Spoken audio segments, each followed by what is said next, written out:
Have you been dreaming about that beachfront vacation home? One that you get to enjoy but also pays for itself with rental income? Are you ready to take the plunge but not sure where to start? Well, stay tuned because today I'm going to give you some great tips.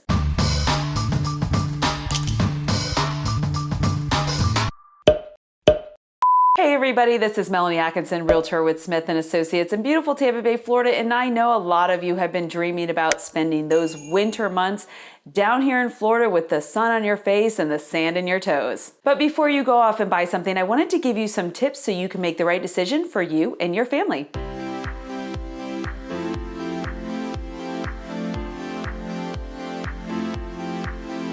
Tip number one, location, location, location. It's the number one rule in real estate for a reason, and it very much applies to beachfront vacation rentals. There are two things to consider when evaluating location. First, what type of location do you want when you're using the property? And second, what are renters gonna want? As you drive down our beach areas here in Pinellas County, there are a lot of different towns, from the vibrant areas in Clearwater to the sleepier towns like Indian Rocks Beach. You have St. Pete Beach, Madeira, Reddington, Indian Shores, Treasure Island, and one of my favorite areas for looking at beautiful homes, Bel Air Beach. All have a very different look and energy to them. So it becomes really important to do your research and figure out which location you like best, especially if you're gonna spend a long time there. Also, you need to consider what activities you're going to want to do when you're not on the beach. For example, if you want easy access to downtown St. Pete, then you're probably gonna be better off in areas like Treasure Island or St. Pete Beach, because the northern areas of the beach can be a very long drive. As far as where renters wanna be, put yourself in their shoes. What is important to you is probably going to be important for them too. If you have a nicely updated beachfront condo that has easy access to shops and restaurants, you're probably not gonna have a hard time finding a renter to pay top dollar. Tip number two, minimum rental restrictions. This is a big one. If you're looking at beachfront condos, please know that almost every condo association has specific rental restrictions that you're going to need to adhere to. Some condos will allow you to rent out your place for 1 to 7 days, 2 weeks, 1 month, 3 months, even 6 months. It's extremely important to know the rental restrictions because it determines how you're going to be able to rent out your condo. If you prefer to rent it to more people for shorter periods of time, then make sure you're looking at condos that allow for rentals between 1 day and 2 weeks. If you prefer to rent out your condo for longer periods of time, then make sure you're only looking at condos that have rental restrictions of a minimum of 1 month or more. What you will probably notice when you start looking is that the more populated beach areas tend to have the shorter rental times, whereas the sleepier towns tend to have the longer minimum rentals. So which is better for you?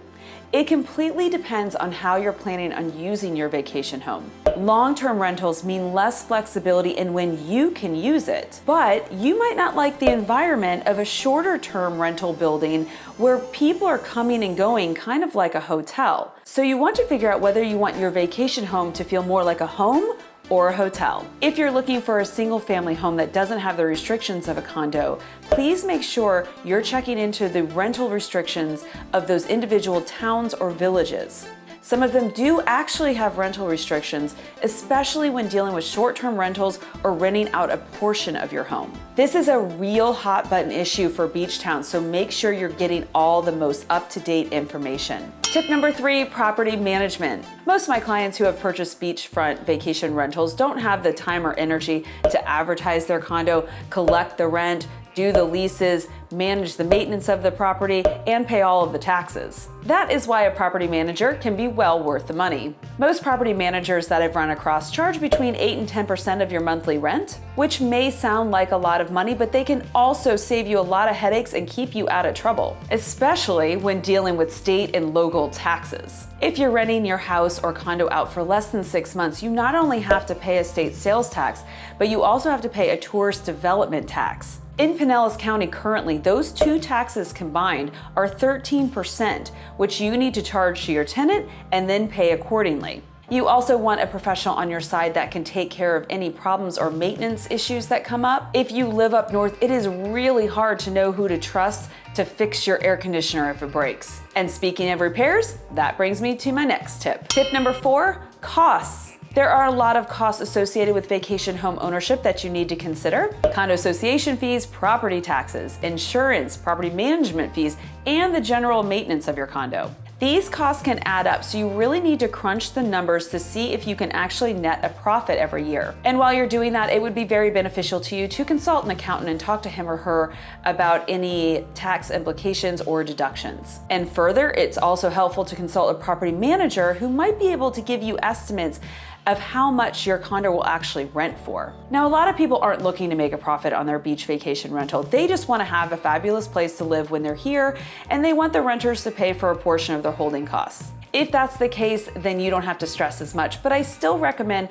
that you crunch the numbers and you figure out exactly how much you're going to be spending per month to hold on to your condo or home. Tip number 5, know your seasons. Rent prices vary depending on season. Obviously, during the winter months of January, February, and March, our rent prices are at their peak. But that's also when a lot of Northerners actually want to use their condo or home. So if you're looking to maximize your rental profit, you may have to actually enjoy your home or condo in the off-peak seasons. A lot of people I have worked with choose to balance this by using their condo or home for about a month and then renting it out for the other 2 months. Now, my bonus tip for you is to make sure that you're using a qualified real estate professional to advise you on all of the things that we just talked about. Your beach vacation rentals can certainly come true, but make sure you do your research and get some professional help. If you're looking for a beach vacation rental here in the Tampa Bay area, I'm happy to help. Give me a call or send me an email. If you're looking for something else to watch on my channel, check out the Why Tampa video so you can learn a little bit more about the Tampa Bay area. If you like this video, please click the like button below and feel free to comment or ask any questions. Thank you so much for watching, and I'll see you next time. With love, Melanie.